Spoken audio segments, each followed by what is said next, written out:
اعوذ باللہ من الشیطان الرجیم، بسم اللہ الرحمن الرحیم۔ وہ پہلے تو اس عورت کی آوازوں کو سنتا رہا رونے کی، اور پھر کہتا رہا کہ بھائی نہیں یار چھوڑو، میرا کیا ہے، رات کا یہ پہر ہو رہا ہے، پتہ نہیں میں جاؤں تو کیا میرے لیے ہی کوئی مصیبت بن جائے۔ مگر اس کی آوازیں اس کے کانوں میں گونج رہی تھیں اور اسے سمجھ میں نہیں آ رہی تھی۔ وہ اپنے آپ کو روک نہیں سکا اور اس جھگی کی طرف آگے بڑھ گیا۔ اچھا بہرحال کہانی آج کی آگے کیا ہے کیا نہیں، اور کیا اس کا سیاق ہے اور کیا اس کا سباق ہے، ٹھیک ہے نا، وہ تو بعد میں ہم ڈسکس کریں گے انشاءاللہ۔ میں آپ کو یہاں پر یہ بتانا چاہتا ہوں کہ دیکھیں جی، آج میں آپ سے بولا تو تھا کہ میں چکلالہ اسٹیشن دکھاؤں گا، لیکن جو میرے دیکھنے والے چکلالہ سے باہر کے ہیں ان کے لیے یوں ہے کہ ذرا ایک نیا ویو ہوگا، اور جو چکلالہ والے ہیں اور جو ہیں وہ تو اس سے لطف اندوز ہوتے ہی رہتے ہیں۔ ایک انتہائی زبردست سپاٹ ہے، اور مزے کی بات یہ کہ جب ہم چھوٹے تھے تو یہاں پر نا وہ کیا نام ہے، چھٹیوں کا کام بھی ہم یہاں آ کر کمپلیٹ کرتے تھے، گرمیوں کی چھٹیوں کا۔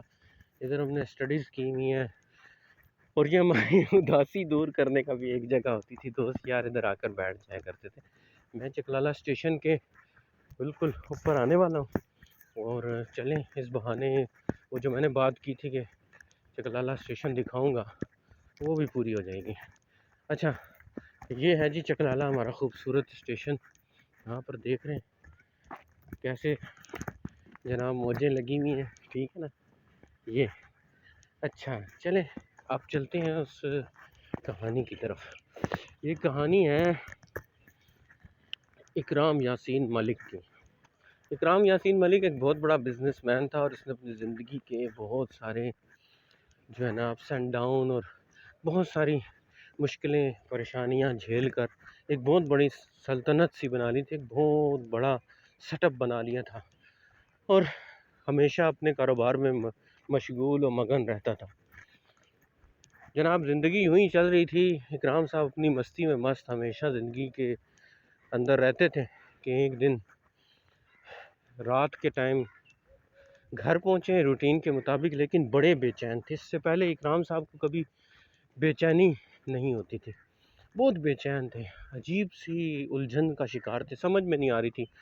گھر میں بھی سب کو بول دیا بھائی میرے پاس کوئی نہ آئے، اکیلے کمرے میں بیٹھ گئے، رات کو نیند نہ آئے، سمجھ میں نہیں آ رہی کہ ایسی کیفیت ان پر کیوں اتاری ہے۔ پھر وہ کہیں کہ شاید ایک ہی جیسی روٹین نے آج میرے کو توڑ دیا ہے، لیکن سمجھ وہ بھی نہیں پا رہے تھے نا کہ کیا ماجرا ہے۔ پھر ہوا یوں کہ اکرام صاحب نے جو ہے بہرحال سونے کی کوشش کی، نیند نہ آئے، نیند نہ آئے، نیند نہ آئے۔ اچھا اب کیا کیا انہوں نے کہ وہ جناب رات کو اپنے جو ہے وہ جب بستر پر لیٹے، نیند نہیں آ رہی تھی، 2 بجے بیدار ہو، مطلب بستر سے اٹھ کے تو باہر آ گئے بالکنی میں، پھر نیچے اتر کے آئے اپنے لون میں ٹہلنے لگے۔ نیند جو ہے کوسوں دور، پریشانی اتنے میں جناب گھر سے باہر نکل گئے اور واک کرنے لگے۔ واک کرتے کرتے کرتے کرتے ایک ایسی جگہ پہنچ گئے جہاں غریبوں کی جھگیاں لگی ہوئی تھی، تو اس جھگی میں سے ان کو ایک رونے والی خاتون کی آواز آئی جو رو رہی تھی رات کے پہر میں۔ بڑے اکرام صاحب متوجہ ہو گئے اس آواز کی طرف، یہ کیا ماجرا ہے، لیکن سوچا کہ جاؤں اور پوچھوں کہ مائی تم کیوں رو رہی ہو، ٹھیک ہے نا، رات کا 3 بج رہے ہیں اور تم رو رہی ہو، اور بہت برے طریقے سے رو رہی ہو۔ بہرحال اکرام صاحب نے اس کو اگنور کیا، کیونکہ اکرام صاحب جو ہے نا وہ زیادہ اس چیز پر بلیو نہیں رکھتے تھے، نہ اپنی دنیا میں مست رہنے والے آدمی تھے، کاروبار اور بس دنیا، اور اللہ پر بھی اس طرح سے ان کو بھروسہ نہیں تھا، بس وہ اپنی دنیا میں مگن رہنے والے انسان تھے۔ پر یہ دن ان کی زندگی کی کایا پلٹنے کا دن تھا۔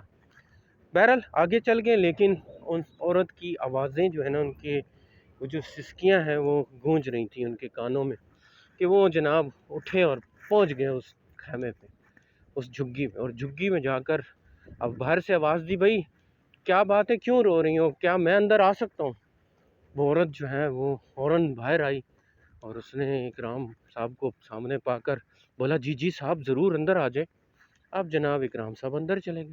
جب اندر چلے گئے تو اکرام صاحب نے بولا کیا ماجرا ہے, کیوں رو رہی ہے؟ اس نے کہا کہ ماجرا یہ ہے کہ جناب میں جو ہوں وہ بہت زیادہ اضطراب کا شکار ہوں, اور میں اللہ کو پکار رہی تھی کہ یا اللہ تیرے مخلوق میں سے جس کو تو نے نوازا ہوا ہے کوئی ایسا بندہ نہیں ہے جسے تو میرے پاس بھیج دے اور میری بیٹی کا وہ علاج کروا سکے, کیونکہ وہ مر جائے گی, وہ زندگی اور موت کی کشمکش میں زندگی گزار رہی ہے. تو کوئی ایسا اللہ کا بندہ نہیں ہے, تیرا کوئی بندہ نہیں ہے جو میرے کو تو بھجوا دے اور میری مدد کرے, اور میں پر امید ہوں کہ تم ہی وہ بندے ہو جو میری دعا کا نتیجہ ہو. میری بیٹی کو دیکھ رہے ہو کس حالت میں پڑی ہوئی ہے, اور ڈاکٹروں نے پھر لاکھوں کا خرچہ بتایا.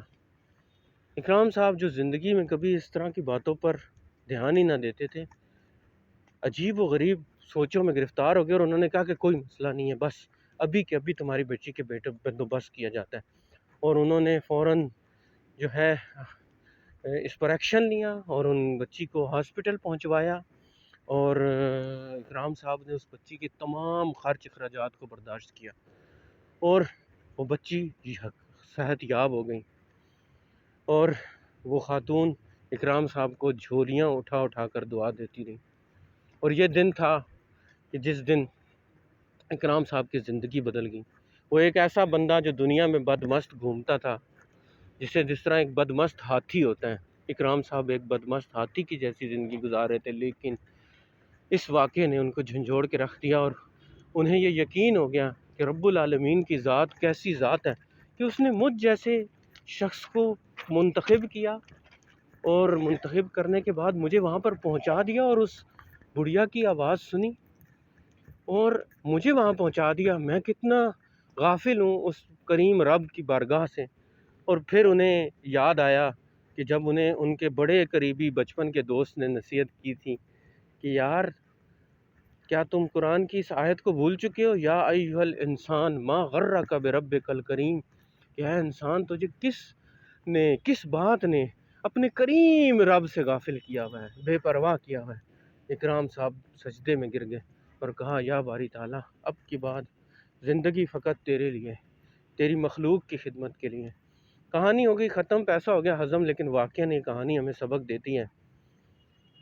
اس کہانی کے جو کریکٹر ہیں وہ تو مطلب ایک تخلیقی ہیں, لیکن یہ کہانی اصل حقیقت میں ہے. تو ہمیں یہ سبق ملتا ہے کہ ہم اس دنیا میں جن جن کے پاس نوازا ہوا ہے نا, ان سب کے پاس کسی نہ کسی کا حق موجود ہے. ہمیں ہمیشہ ان باتوں کا خیال رکھنا چاہیے, اور ہمیں چاہیے کہ ہم اگر ہمیں خدا نواز رہا ہے تو ہم اپنے ارد گرد لوگوں کا خیال رکھیں اور خدا سے اپنے ربط کو رکھیں, اس لیے کہ وہ کریم پروردگار ہے. کیوں ہم اس کریم ذات سے بے پرواہ اور غافل ہو جائیں؟ ہماری بقا صرف اور صرف اس کریم کی بارگاہ میں جھکنے اور اس کے ساتھ وابستہ ہونے میں. میں آخر میں ایک بات شیئر کرنا چاہتا ہوں. ہمارے یہاں پر شیخ افاق فائنینشیل انٹرپرائزز کے بہاف پر میں یہ بات کر رہا ہوں کہ ہم لوگ رو رہے ہیں کہ مہنگائی, یہ وہ, اس طرح حالات. دیکھیں وقت ہے کہ ہمیں خود اسٹیپ لینا پڑے گا, خود, بس کچھ بھی نہ کرے, اپنے آپ پر کام شروع کریں, اپنے آپ کو بہتر بنانے, اپنے آپ کو امپروو کرنے میں سرو کریں اپنے ٹائم کو, ٹھیک ہے نا, بہتر بنائیں, اور بس اپنی ذمہ داری ادا کریں, اور اللہ سے اپنے ربط کو اتنا مضبوط بنائیں, اور اس سے دعاؤں میں پاکستان کی سلامتی اور پاکستان کا بہتری مانگتے رہیں, اور صرف خود کو ٹھیک کر لیں. اگر ہم مل کر اپنے آپ کو ٹھیک کرنا شروع کر دیں گے, خود بخود یہ تمام مسائل حل ہو جائیں گے, اور خدا کی طرف سے ہمیں بہترین وسیلے عطا ہوں گے. خیال رکھیں, مجھے دعاؤں میں یاد رکھیں, اور انشاءاللہ پھر ایک اور کہانی کے ساتھ آپ لوگوں سے ملاقات ہوگی. سیف کے پلیٹ فارم سے اجازت. پاکستان زندہ باد.